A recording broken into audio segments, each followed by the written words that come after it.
صاحب بہار شریعت حضرت مفتی امجد علی اعظمی رحمۃ اللہ علیہ، آپ بہار شریعت میں روزے کی تعریف کرتے ہوئے ارشاد فرماتے ہیں، مسلمانوں کا عبادت کی نیت سے صبح صادق سے غروب آفتاب تک اپنے آپ کو کھانے سے، پینے سے، جماع سے باز رکھنا روزہ کہلاتا ہے۔ روزے کے 3 درجے ہیں۔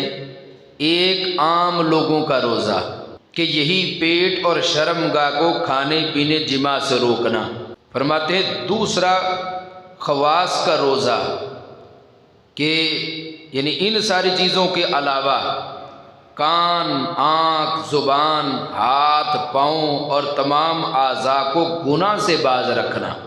کہتے ہیں تیسرا ہے بالخاص الخاص کا روزہ، اور کہتے ہیں وہ یہ ہے کہ رب ذوالجلال کے علاوہ اپنے آپ کو باقی ہر چیز سے جدا کر کے صرف توجہ خالق کی طرف رکھنا۔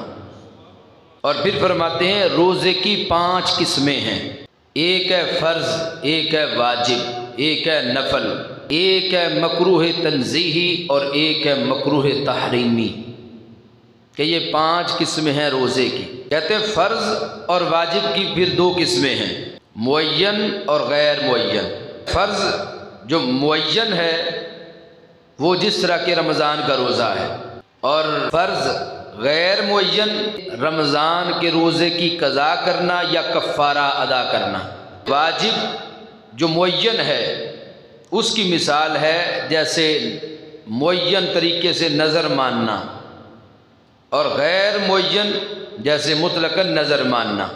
کہتے ہیں نفل 2 ہیں، ایک ہے مسنون اور ایک ہے مستحب۔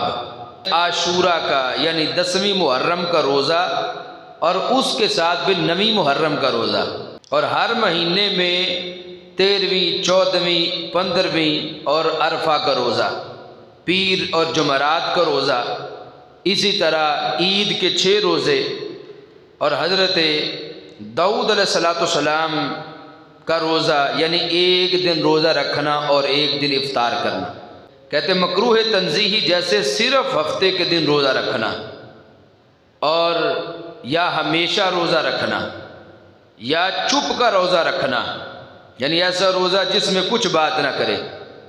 اسی طرح صوم وصال کا روزہ کہ افطار نہ کرے اور دوسرے دن پھر روزہ رکھ لے، یہ سب مکروہ تنزیہی ہیں۔ اور مکروہ تحریمی جیسے عید اور ایام تشریق کے روزے۔